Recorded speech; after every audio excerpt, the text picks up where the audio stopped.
Hello friend, welcome back to study wire YouTube channel. और ये science का lecture number 39 है। अभी तक हम टोटल 38 लेक्चर अपलोड कर चुके हैं और हर लेक्चर में हम टोटल 30 इंपॉर्टेंट क्वेश्चन डिस्कस कर रहे हैं विज्ञान के, जो कि एमपी पुलिस 2021 के लिए बहुत ही ज़्यादा इंपॉर्टेंट होंगे। और ये सारे के सारे जो क्वेश्चन है वो एनसीईआरटी बेस है। ठीक है, एनसीईआरटी बेस है। ठीक है, विज्ञान की जो 6वीं से लेकर 10वीं तक की बुक है उससे। ठीक है, और इसमें दो चीज़ें और कॉमन है कि हम ये बोल सकते हैं 5 से 6 क्वेश्चन इसमें आपको न्यूमेरिकल मिलेंगे, कम से कम 15 क्वेश्चन कॉन्सेप्चुअल और 10 क्वेश्चन इसमें वन लाइन फैक्ट मिलेंगे। इसका मतलब ये है कि क्वेश्चन पेपर या तो फैक्चुअल बने या न्यूमेरिकल बने या तो फिर कॉन्सेप्चुअल बने, हर चीज़ आप इसमें कवर कर सकते हैं।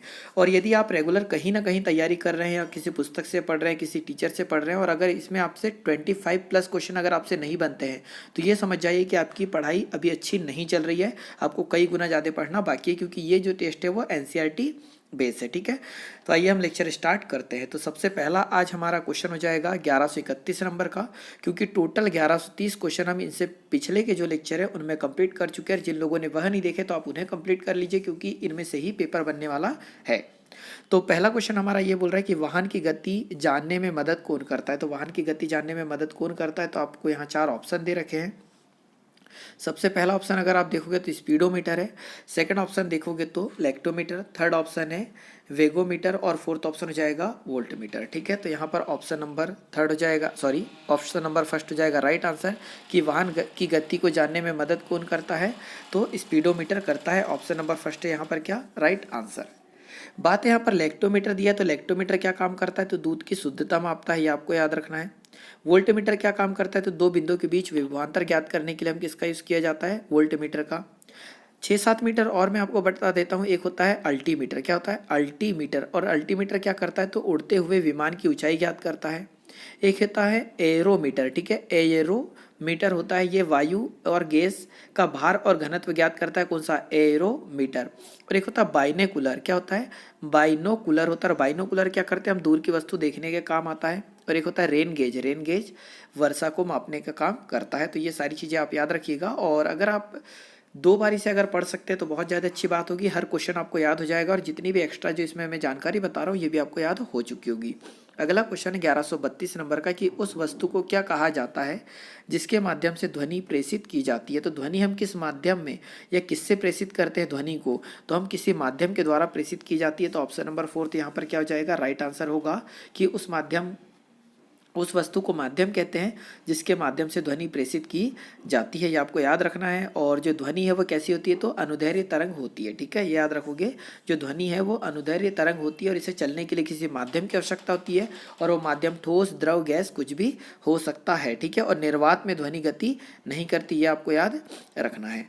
अगला क्वेश्चन है 1133 नंबर का, कि खालिस्तान यदि वायु में जलवाष्प की मात्रा अधिक हो। ठीक है, यदि वायु में जलवाष्प की मात्रा अधिक हो तो वाष्पीकरण की दर क्या होगी। तो देख लो, अगर मान लो ये वायुमंडल होता है और यहाँ पर जलवाष्प की मात्रा अधिक है, तो जलवाष्प की मात्रा क्या होती, तो जलवाष्प मतलब वाष्पन होने की क्रिया क्या होती, घट जाती। तो ऑप्शन नंबर थर्ड यहाँ पर क्या होगा राइट आंसर होगा, कि यदि वायुमंडल की आर्द्रता अधिक हो तो जो वाष्प की मात्रा है या वाष्पीकरण की दर क्या होती है, घट जाती है। ठीक है, तो यहाँ पर ऑप्शन नंबर थर्ड क्या हो जाएगा राइट आंसर हो जाएगा।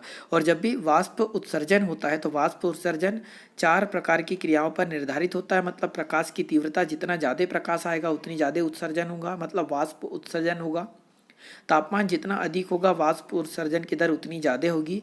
आर्द्रता अगर बढ़ेगी तो वाष्प उत्सर्जन की दर कम हो जाएगी। और वायु का चाल, अगर वायु की चाल बढ़ा दी जाए तो वाष्प उत्सर्जन की दर भी क्या होती है, बढ़ जाती है। ठीक है, तो फाइनली इस क्वेश्चन का आंसर क्या है, थर्ड है।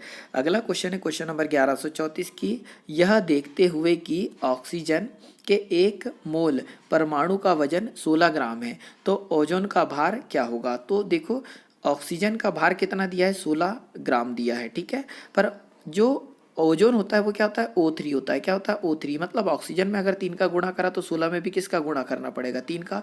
तो 16 तिया कितना हो जाएगा, 48 ग्राम हो जाएगा। मतलब फाइनली ऑप्शन नंबर थर्ड क्या हो जाएगा राइट आंसर होगा, कि ओजोन का अणुभार कितना होगा, तो 48 ग्राम प्रति मोल होगा। ऑप्शन नंबर थर्ड है राइट आंसर। ठीक है, अगला क्वेश्चन देखते हैं। क्वेश्चन नंबर आ जाएगा 1135 की एन एम मीटर। देखो ये है एन मीटर -2, मतलब ये हम बोल सकते हैं न्यूटन, इसको हम लिखेंगे न्यूटन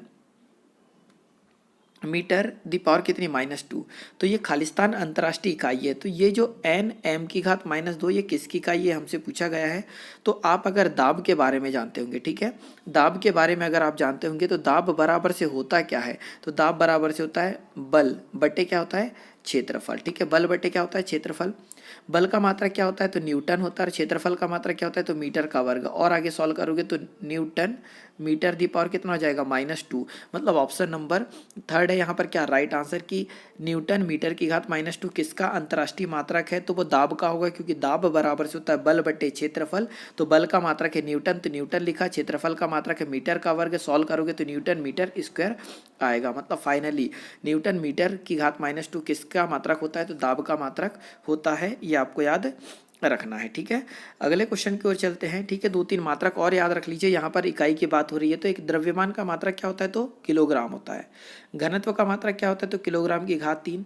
एक होता है चुंबकीय क्षेत्र, ठीक है, चुंबकीय क्षेत्र का मात्रक क्या होता है तो गॉस होता है। याद रखिएगा, अगर ना पता हो तो इसे लिख लीजिए। चुंबकीय क्षेत्र का मात्रक होता है गॉस। और एक होता है चुंबकीय फ्लक्स, ठीक है, एक होता है चुंबकीय फ्लक्स। और चुंबकीय फ्लक्स का जो मात्रक होता है वो होता है वेबर, क्या होता है वेबर। और एक स्वप्रेरण गुणांक का मात्रक होता है हेनरी, और चालकता का गुणांक होता है सीमेंस, ठीक है। ये सारी चीज़ें आप याद रखोगे। बाकी एक्चुअल में जो फाइनली क्वेश्चन था उसका आंसर क्या होगा थर्ड होगा। अगला क्वेश्चन है 1136 नंबर का कि आवृत्ति खालिस्तान में प्रकट की जाती है। जो आवृत्ति है वो खालिस्तान में प्रकट की जाती है और दर्शाता है कि घटना प्रति सेकंड दोहराई गई है। तो फाइनली आवृत्ति का यहाँ पर क्या पूछा है मात्रक ही पूछा गया है। तो आवृत्ति का मात्रक क्या होता है तो हर्ट्ज होता है। तो ऑप्शन नंबर 4 यहाँ पर क्या हो जाएगा राइट आंसर कि आवृत्ति हर्ट्ज में प्रकट की जाती है और दर्शाता है कि घटना प्रति सेकंड घटी है, ठीक है, ये आपको याद रखना है। अगले क्वेश्चन की ओर चलते हैं। क्वेश्चन नंबर हो जाएगा 1137 नंबर का कि 4 एक जैसे प्रतिरोध, ठीक है, एक जैसे प्रतिरोध है वो भी कितने 4, प्रत्येक का प्रतिरोध R है, एक दूसरे के साथ समांतर क्रम में जुड़े हैं। तो हम ये बोल सकते हैं कि 4 प्रतिरोध होगा। ये एक पहला प्रतिरोध, ये दूसरा प्रतिरोध, ये तीसरा प्रतिरोध और ये चौथा प्रतिरोध। और इसी क्रम को हम क्या बोलते हैं समांतर क्रम बोलते हैं जब इस प्रकार से प्रतिरोध को जोड़ा जाए, ठीक है। ये चीज़ आप समझे होंगे। तो समान प्रतिरोध है तो इसका मान भी R है, इसका मान भी R है, इसका मान भी R है, इसका मान भी R है। जब इनको चारों को अगर समांतर क्रम में जोड़ते हैं तो तुल्य प्रतिरोध कितना होगा ये हमसे पूछा गया है। तो देखिए समांतर क्रम में जब प्रतिरोध जोड़ा जाता है तो तुल्य प्रतिरोध कैसे निकालते तो 1/r इज इक्वल टू कितने प्रतिरोध जोड़े थे 4, तो 1/r plus 1/r plus 1/r plus 1/r ये समांतर क्रम में तुल्य प्रतिरोध निकालने का फॉर्मूला है। फाइनली एलसीएम लोगे तो एलसीएम आ जाएगा कितना r आ जाएगा और 1 2 3 4 अंश में आ जाएगा 4 और इधर कितना है 1/r। फाइनली आगे सॉल्व करोगे तो R बराबर से कितना हो जाएगा तो R बटे कितना हो जाएगा 4 हो जाएगा। तो तुल्य प्रतिरोध कितना होगा R/4, फोर्थ ऑप्शन इसका होगा राइट आंसर। और अगर आप 10th क्लास की NCERT पढ़ रहे होंगे तो वहाँ पर आपने ये पढ़ा होगा। और फाइनली अगर आप मुझे फॉलो कर रहे हैं डेली, अगर आप क्लास ले रहे हैं तो कोशिश करिए कि आप 6वीं क्लास से 10वीं क्लास तक की NCERT पढ़िए। अभी समय है बहुत कुछ करने का और अभी बिल्कुल सुधारी जा सकती है सारी गलतियाँ। अगर आपने 6वीं से 10वीं तक की NCERT कम से कम 4 से 5 बार पढ़ ली तो 100% एक भी क्वेश्चन गलत नहीं होगा। और अगर आप रेगुलर इसे भी फॉलो कर रहे हैं तो भी बहुत अच्छा रिजल्ट आपका रहेगा। अगला क्वेश्चन है 1138 नंबर का कि एल्केन संतृप्त हाइड्रोकार्बन होते हैं, ठीक है। जो एल्केन होते हैं वो संतृप्त हाइड्रोकार्बन होते हैं जिनमें 2 कार्बन परमाणुओं के बीच एकल बंध पाया जाता है। इसे सामान्य सूत्र किसको बोलते हैं तो देखो 2 परमाणु के बीच एकल बंध पाया जाता है किसमें एल्केन में। तो फाइनली एल्केन का फॉर्मूला क्या होता है तो एल्केन का फॉर्मूला होता है CnH2n+2 होता है किसका फॉर्मूला एल्केन का फॉर्मूला। तो ये आपको याद रखना है। तो CnH2n+2 किसका फॉर्मूला होता है तो एल्केन का फॉर्मूला होता है, ये आपको याद रखना है। और इसमें कार्बन के मध्य एकल बंध होते हैं। कौन से बंध होते हैं एकल बंध, यहाँ आपको दिया गया है, ठीक है। अब ये जो एल्केन होते हैं हम इस एल्केन को एक और नाम से जानते हैं। जो एल्केन होते हैं इसे हम कहते हैं पैराफिन, ठीक है। इसे क्या कहा जाता है तो जो संतृप्त हाइड्रोकार्बन होते हैं या एल्केन होते हैं इसे पैराफिन के नाम से भी जाना जाता है। ये भी आप याद रखिएगा कि एल्केन को पैराफिन के नाम से जाना जाता है। अब एक होता है एल्किन, ठीक है। क्या होता है एल्किन, ये आप नाम याद रखिएगा। एल्किन। अब एल्किन का फॉर्मूला क्या होता है? तो एल्किन का फॉर्मूला होता है CnH2n, ठीक है। तो आपसे पूछ ले जाए कि एल्किन का फॉर्मूला क्या है, तो एल्किन का फॉर्मूला होता है CnH2n, ठीक है। ये एल्किन का फॉर्मूला है। और एल्किन को, ठीक है, जो एल्किन, इसे एक और नाम से जाना जाता है, इसे बोलते हैं ओलिफिन। क्या कहा जाता है? तो ओलिफिन कहा जाता है। ये भी आपको याद रखना है कि ओलिफिन, एल्किन और फॉर्मूला CnH2n। और एक होता है एल्काइन, ठीक है, ये भी आप याद रखिएगा। एक होता है एल्काइन। तो एल्काइन होता है, एल्काइन का फॉर्मूला क्या होता है? तो CnH2n-2। ये किसका फॉर्मूला है? तो एल्काइन का फॉर्मूला है, ठीक है। तो हमने यहाँ तीन चीजें देखी। एल्केन, तो एल्केन का फॉर्मूला CnH2n+2। एक देखा हमने एल्किन, ठीक। तो एल्किन का फॉर्मूला क्या था? CnH2n। और एक देखा एल्काइन, और एल्काइन का फॉर्मूला क्या है? CnH2n-2, ठीक है। इन तीन नाम जो है, इससे डेफिनेटली एक क्वेश्चन पेपर में बनने की पूरी पूरी संभावना है, अगर इससे आता है तो। अगला क्वेश्चन है क्वेश्चन नंबर 1139 की निम्नलिखित में से किस में हृदय के दो कक्षक होते हैं, ठीक है। तो हृदय के दो कक्षक किस में होते हैं, ये हमसे पूछा गया है। तो पहला ऑप्शन है मेंढक, सेकंड है सेलामेंडर, थर्ड है कोबरा और फोर्थ ऑप्शन है रोहू। तो दो कक्षक हमेशा और हमेशा किस वर्ग में होते हैं? तो मृत्स्य वर्ग में होते हैं। ये आपको याद रखना है कि हृदय में दो कक्षक किसमें होते हैं? तो मृत्स्य वर्ग में होते हैं। और मृत्स्य वर्ग में यहाँ कौन आएगा? रोहू। और रोहू नाम की एक मछली होती है, ठीक है। तो ये रोहू नाम की एक मछली होती है जो कि मृत्स्य वर्ग में आती है। तो जितने भी मृत्स्य वर्ग से अंतर्गत होते हैं, उनके सब में हृदय, सबके हृदय में दो कक्षक पाए जाते हैं। ये आपको याद रखना है, ठीक है। और अब अगर हम बात करें तो जो मृत्स्य वर्ग होता है उसमें दो कक्षक हृदय होते हैं। और अगर हम बात करें एम्फीबिया की, ठीक है, एम्फीबिया और एम्फीबिया की अगर हम बात करें तो फीबिया, तो एम्फीबिया वर्ग हम किसको बोलते हैं? ऐसे प्राणी या ऐसे जीव जो कि जल और थल दोनों में रह सकते हैं, उसे हम एम्फीबिया वर्ग बोलते हैं। और एम्फीबिया वर्ग के जो भी प्राणी रहेंगे, जो भी जीव रहेंगे, उसमें 3 वेशमी हृदय होता है। कितने वेशमी? 3 हृदय या 3 कक्षक होते हैं उनके हृदय में। किसके? वो भी एम्फीबिया वर्ग के। मृत्स्य वर्ग में कितने हृदय कक्षक होते हैं? तो 2 होते हैं। पर वहीं पर हम बात करें पक्षी की, ठीक है, पक्षी की और स्तनधारी की। जैसे हम स्तनधारी के अंतर्गत आते हैं और पक्षी के, इनके हृदय में कितने कोष्ठ होते हैं? तो 4 कोष्ठ होते हैं। तो आप समझ गए होंगे कि पक्षी और जो मनुष्य होते हैं, या फिर हम कशेरुकी की बात करें तो उनके हृदय में 4 कोष्ठक होते हैं, एम्फीबिया में 3 कोष्ठक होते हैं और मत्स्य वर्ग में 2 कोष्ठक हृदय होता है, ठीक है।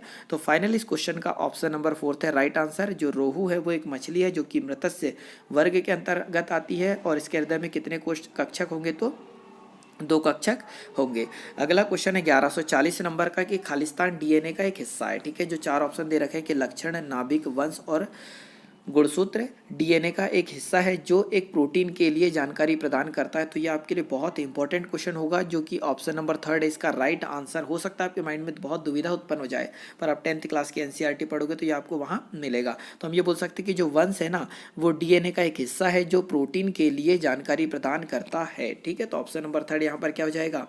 राइट आंसर होगा। और बात हो रही है डीएनए की, डीएनए, ठीक है। तो डीएनए का फॉर्मूला क्या होता है? नाम क्या होता है? Full form deoxy ribo nucleic acid, ठीक है। डीएनए का जो फुल फॉर्म होता है डीऑक्सी राइबो न्यूक्लिक एसिड। और डीएनए का जो मॉडल को नहीं दिया था तो वॉटसन और क्रिक ने दिया था। ये भी आपको याद रखना है। डीएनए का जो मॉडल दिया था कौन ने दिया था? जो इसका द्विकुंडलित मॉडल है वो दिया था वॉटसन और क्रिक ने। अगला क्वेश्चन है क्वेश्चन नंबर 1141 नंबर का कि अस्थिबंध, अस्थिबंध मतलब हड्डियों का जो बंध है, और टेंडन निम्नलिखित का बना होता है, ठीक है। तो जो अस्थिबंध है, ठीक है, और जो टेंडन है, तो टेंडन सबसे पहले क्या होता है ये आपको पता होना चाहिए। तो टेंडन क्या करता है कि जो हमारे शरीर में मांसपेशियां है, ठीक है, हमारे शरीर की जो मांसपेशियां और हड्डी है, ठीक है, तो मांसपेशी और जो अस्थि है, अस्थि को जोड़ता है कौन? टेंडन। और जो अस्थिबंध है इसे हम कहते हैं लिगामेंट। क्या बोलते हैं हिंदी में? सॉरी, इसे इंग्लिश में कहा जाता है लिगामेंट। तो अस्थिबंध मतलब लिगामेंट। और लिगामेंट करता क्या है? तो अस्थि को अस्थि से जोड़ता है, मतलब हड्डी को हड्डी से जोड़ता है कौन? लिगामेंट। और लिगामेंट को ही कहा जाता है अस्थिबंध। और टेंडन क्या करता है? तो मांसपेशी को अस्थि से जोड़ता है या मांसपेशी को हड्डी से जोड़ता है कौन? टेंडन। तो फाइनली हमारा क्वेश्चन ये है कि अस्थिबंध और टेंडन किससे बने होते हैं? तो जो अस्थिबंध और टेंडन किससे बने होते हैं ये हमसे पूछा गया है। तो पहला ऑप्शन है मांसपेशी, सेकंड ऑप्शन है तंत्रिका तंत्र, थर्ड ऑप्शन है एपिथीलियम ऊतक और फोर्थ ऑप्शन है संयोजी ऊतक। तो ऑप्शन नंबर यहाँ पर फोर्थ हो जाएगा राइट आंसर की जो अस्थिबंध और टेंडन है वो किसके बने होते हैं, तो संयोजी ऊतक के बने होते हैं, ये आपको याद रखना है। और मैंने दो चीज़ आपको बता ही दी कि मांसपेशी एवं अस्थि को कौन जोड़ता है, तो टेंडन जोड़ता है, और अस्थि को अस्थि से कौन जोड़ता है, तो लिगामेंट जोड़ता है, ये आपको याद रखना है। अगला क्वेश्चन है क्वेश्चन नंबर 1142वें नंबर का कि आधुनिक आवर्त सारणी के पहले वह दूसरे समूह को क्या कहा जाता है। मतलब ये जो पीरियोडिक टेबल है, ठीक है, ये पूरे पीरियोडिक टेबल में यहाँ पहला वर्ग और दूसरा वर्ग है, ये पहला और ये दूसरा, इसे क्या कहा जाता है, तो इसे एस ब्लॉक के तत्व कहा जाता है। क्या एस ब्लॉक के तत्व कहा जाता है, ठीक है, ये आपको याद रखना है। ये आपको दिख रहा होगा पीरियोडिक टेबल, ठीक है। तो ये जो है ये एस ब्लॉक के तत्व है, ये वाले, ठीक है। यहाँ फाइनली आपको दिख रहा होगा, जैसे कि अगर आप नाम याद रखोगे तो नाम आपको याद रखना ही है। इसको पहला ब्लॉक है, इसे कहा जाता है क्षारीय धातु, ठीक है। क्या कहा जाता है, क्षारीय धातु। Hydrogen, lithium, sodium, potassium, rubidium, caesium और ये आता है फ्रांसियम, ठीक है। ये यहाँ पर क्या जाएगा, फ्रांसियम।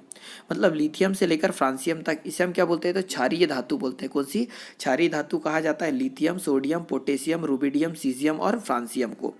और जो सेकंड, ये सब किस कौन से तत्व के अंतर्गत आते हैं, तो एस ब्लॉक के तत्व के अंतर्गत आते हैं। और ये जो सेकंड वाली कॉलम दिख रहा है आपको, सेकंड वाला कॉलम दिख रहा है, स्तंभ दिख रहा है, जैसे beryllium, magnesium, calcium, strontium, barium और रेडियम, ठीक है।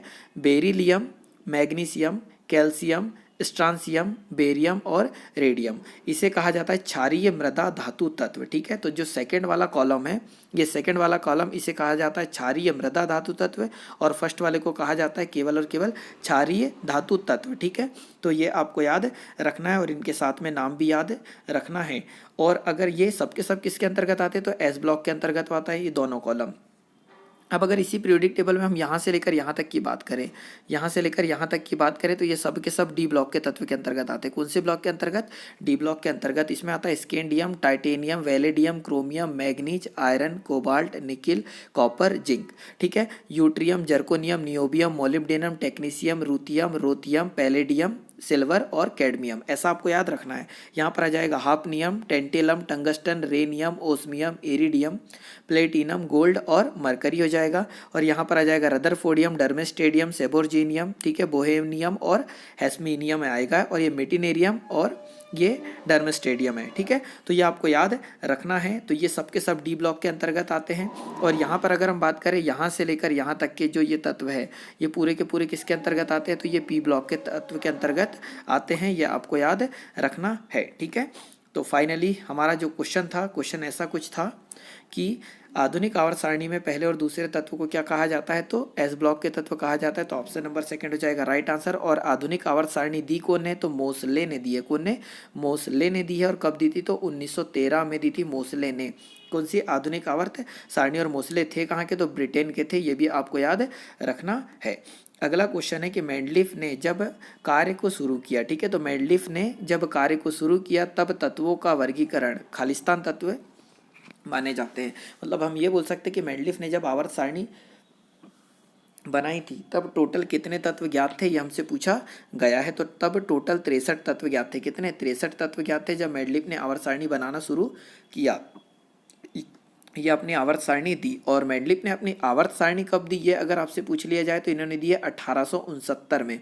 कब दी है, 1869 में।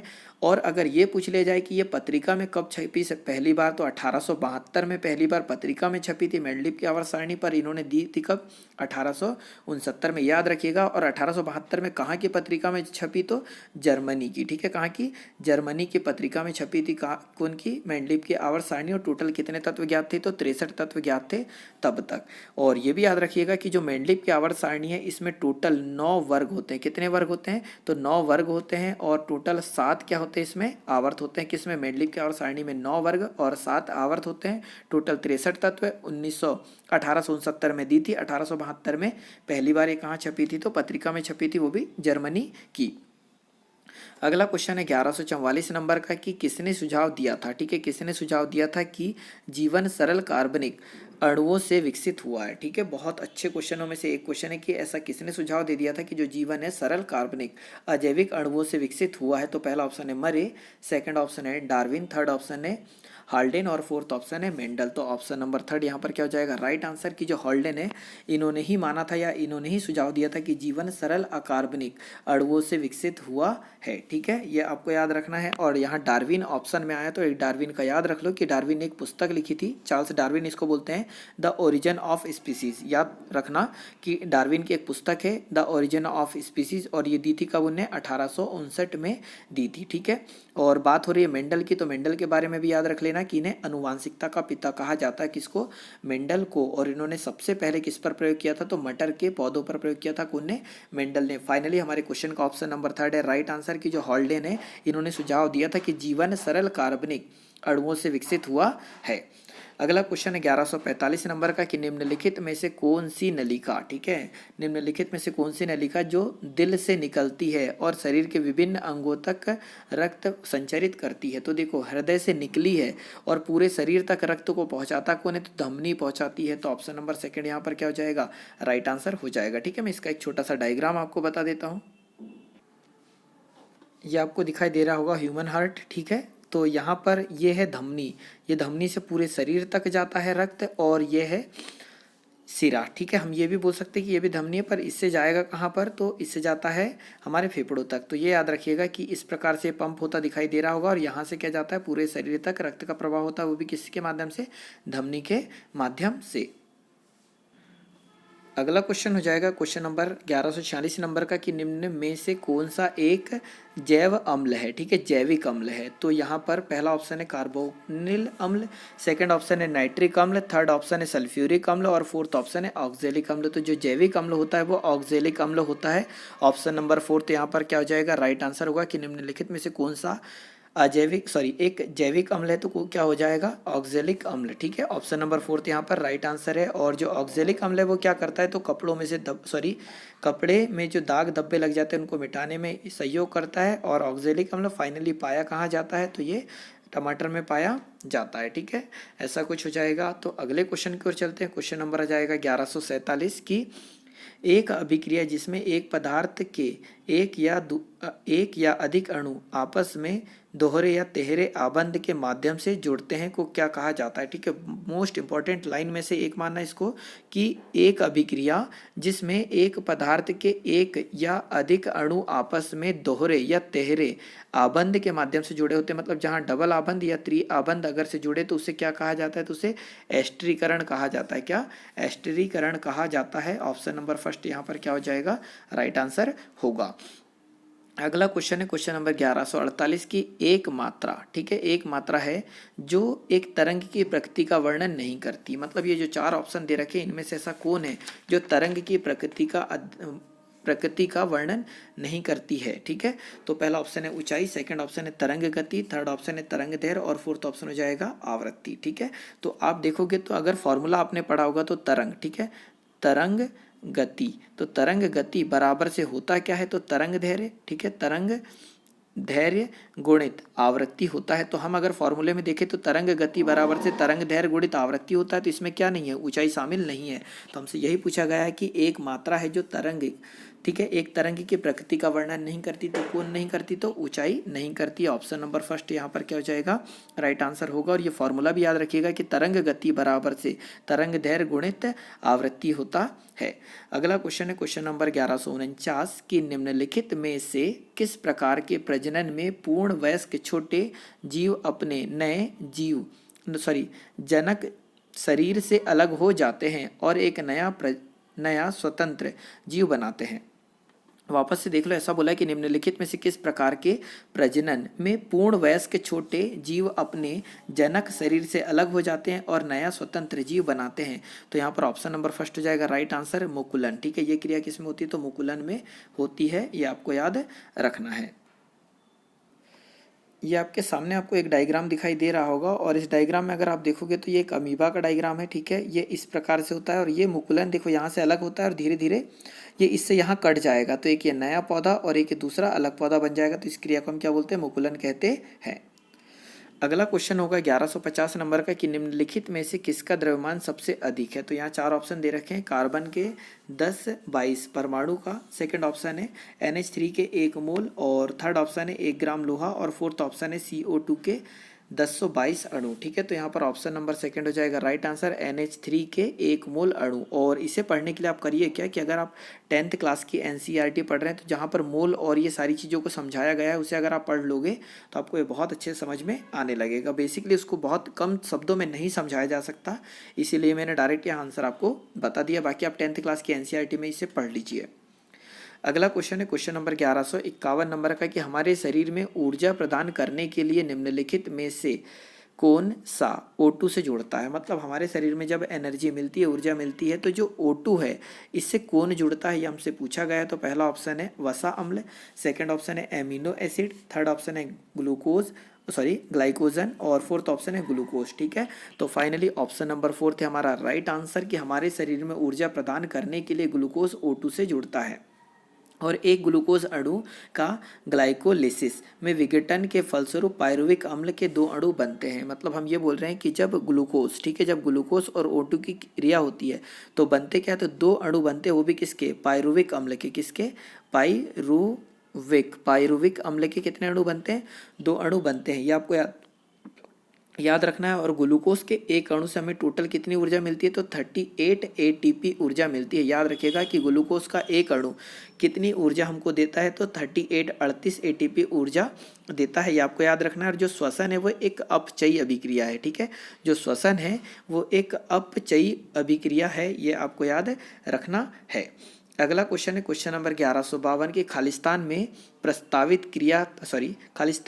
ने प्रस्तावित किया था कि प्रत्येक तत्व के एक विशेष परमाणु द्रव्यमान होता है। मतलब ऐसा कुछ कहने का मतलब है कि ऐसा किसने प्रस्तावित किया था या किसने बताया था कि प्रत्येक तत्व का एक परमाणु द्रव्यमान होता है। तो पहला ऑप्शन है डेमोक्रिट्स, सेकंड ऑप्शन है कनार्ड, थर्ड ऑप्शन है लेवाजियर और फोर्थ ऑप्शन है डाल्टन।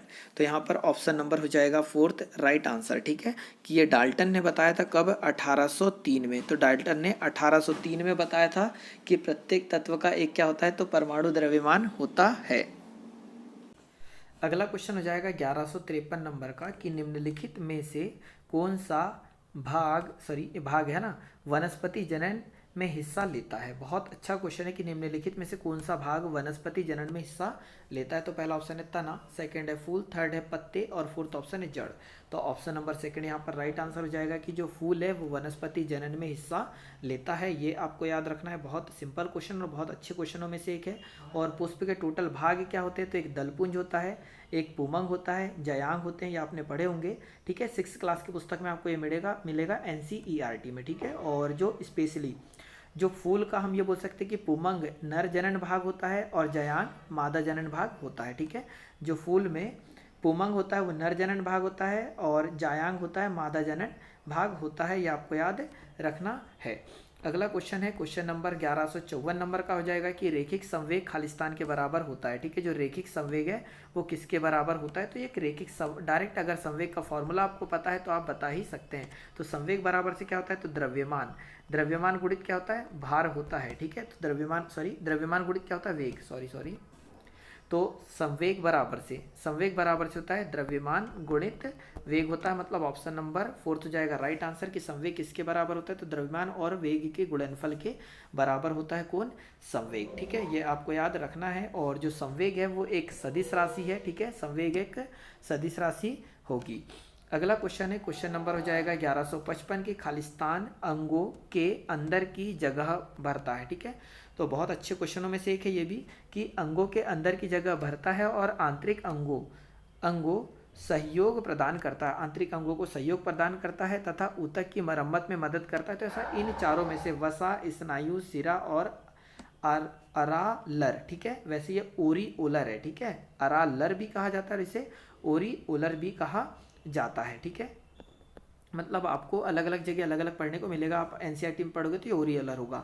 तो इन चारों में से ऐसा कौन है जो अंगों के अंदर की जगह को भरता है और आंतरिक अंगों को सहयोग प्रदान करता है, ठीक है। तो ऑप्शन नंबर फोर्थ इसका राइट आंसर है अरालर या फिर ओरिओलर कहा जाता है। तो ओरिओलर जो ऊतक होता है वो शरीर के अंदर की जगह को भी भरता है और आंतरिक अंगों को सहयोग प्रदान करता है और ऊतकों की मरम्मत में सहायता करता है कौन, ठीक है, ऑरोलर या फिर ओरिओलर। अगला क्वेश्चन है क्वेश्चन नंबर 1156 की कार्य तभी हो सकता है जब खालिस्तान हो। तो अगर आपने फिफ्थ बोल रहे हैं, 8th क्लास की एनसीईआरटी पढ़ी होगी तो आपने कार्य की डेफिनेशन पढ़ी होगी। तो कार्य तभी हो सकता है जब खालिस्तान होता है। तो पहला ऑप्शन है शक्ति, सेकंड ऑप्शन है ऊर्जा, थर्ड ऑप्शन है संवेग और फोर्थ ऑप्शन है बल।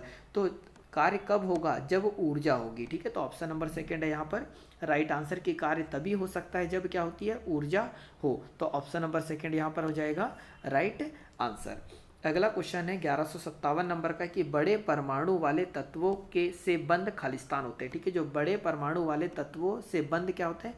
खालिस्तान होते। तो पहला ऑप्शन है कमजोर, सेकंड ऑप्शन है बहुत कमजोर, थर्ड ऑप्शन है बहुत मजबूत और फोर्थ ऑप्शन है मजबूत। तो यहाँ पर ऑप्शन नंबर सेकंड हो जाएगा राइट आंसर कि जो जितना ज़्यादा बड़ा परमाणु होगा उतना ज़्यादा कमजोर होते हैं, मतलब बहुत कम मजबूत नहीं, बहुत कमज़ोर होते हैं। जितना ज़्यादा बड़ा परमाणु होगा, मान लो परमाणु ये है तो ये इलेक्ट्रॉन यहाँ पर रहेंगे, यहाँ पर रहेंगे, यहाँ पर रहेंगे। जितना नाभिक से इलेक्ट्रॉनों के बीच की दूरी बढ़ते जाएगी और उसकी कमजोरी उतनी ज़्यादा होते जाएगी। तो जितना ज़्यादा बड़ा परमाणु होगा उसमें इलेक्ट्रॉनों के बंध उतने ही ज़्यादा कमज़ोर होते जाएंगे। तो बड़े परमाणु के तत्व के बंध क्या होते हैं? तो बहुत कमज़ोर होते हैं। तो ऑप्शन नंबर थर्ड यहाँ पर क्या हो जाएगा? राइट आंसर होगा। अगला क्वेश्चन है 1158 नंबर का कि F बराबर से एम जी इंटू मीटर। देखो F बराबर से हमें दिया है कि G M upon d square में जी क्या है? तो जी होता है सर्वात्रिक गुरुत्वाकर्षण नियतांक, ठीक है। तो F बराबर से G M upon d square में ये जो जी है वो सर्वात्रिक गुरुत्वाकर्षण नियतांक है जिसका मान कभी भी नहीं बदलता। और इस कैपिटल जी का मान क्या होता है? तो 6.67, ठीक है, याद रखिएगा। 6.67 into 10⁻11 metre, 6.67 into 10⁻11 newton metre square प्रति केजी स्क्वायर होता है। याद रखिएगा कि 6.67 इंटू 10⁻11 न्यूटन मीटर स्क्वायर प्रति केजी स्क्वायर होता है किसका? इस कैपिटल जी का मान। और ये क्या होता है? सर्वाधिक गुरुत्वाकर्षण नियतांक, जो कि कभी भी नहीं बदलता और ये दो पिंडों के मध्य हमेशा लगता है। अगला क्वेश्चन है 1159 नंबर का कि जब बल और विस्थापन के बीच का कोण कितना हो? 90 डिग्री हो तो किया गया कार्य क्या होगा? ठीक है, तो हम ये बोल सकते हैं कि ये एक बॉक्स रखा हुआ है, इधर से हम लगा रहे हैं क्या? फोर्स, और इधर से क्या हो रहा है? विस्थापन का बीच का कोण कितना बन रहा है? 90 डिग्री। तो कोई भी कार्य नहीं होता है, मतलब कार्य क्या होगा? शून्य होगा। चाहो तो मैं इसका फॉर्मूला लिख देता हूँ, आप याद रखिएगा कि जब भी कार्य हो रहा है तो कार्य का फॉर्मूला होता है क्या? W बराबर से F into S into cos theta. क्या होता है? कॉस थीटा होता है। और थीटा का मान कितना दे दिया? 90 डिग्री दे दिया। तो जब हम W बराबर से F into S into theta की जगह कितना लिखेंगे? तो कॉस 90 डिग्री लिखेंगे। और कॉस 90 का मान कितना होता है? 0 इंटू एस इंटू एफ। तो फाइनली 0 का जब गुणा होगा तो कार्य का मान कितना जाएगा? 0 आएगा। अगर ये फॉर्मूले की भाषा आप समझते हैं तो बहुत अच्छी बात है, नहीं समझते तो आप इसे याद कर सकते हैं कि जब बल और विस्थापन के बीच 90 डिग्री का कोण बनता है तो क्या होता है? किया गया कार्य शून्य होता है। ऑप्शन नंबर 4 होगा राइट आंसर। अगला क्वेश्चन है 1160 नंबर का कि मानव में भोजन और हवा के लिए सामान्य वर्ग है। ठीक है, तो मानव में भोजन और हवा के लिए सामान्य वर्ग क्या है? तो पहला ऑप्शन है ग्रास नली, सेकंड ऑप्शन है नासा गुहा, थर्ड ऑप्शन है कंठ नली और फोर्थ ऑप्शन है ग्रसनी। ठीक है, तो यहाँ पर ऑप्शन नंबर 4 हो जाएगा राइट आंसर। जो ग्रसनी होती है मानव में भोजन और हवा के लिए सामान्य मार्ग होता है। और यदि आप डायग्राम देखोगे तो ये है पूरी की पूरी ग्रास नली, जो कि एक कॉमन पार्ट है मनुष्य में भोजन और हवा दोनों के लिए। ठीक है, तो आप इतना याद रखिएगा। और जस्ट नीचे क्या आता है? तो यहाँ पर स्टोमक आ जाता है, आपका अमाशय आ जाता है। ठीक है, तो आज के लेक्चर में इतना ही। अगर आपको लेक्चर अच्छा लगा हो तो इसे लाइक और शेयर जरूर करें। अगले लेक्चर में फिर मुलाकात होगी, और जो भी कोई क्वेरी हो आपकी तो आप कमेंट बॉक्स में कमेंट कर सकते हैं। वीडियो देखने के लिए बहुत बहुत धन्यवाद। जय हिंद, जय भारत।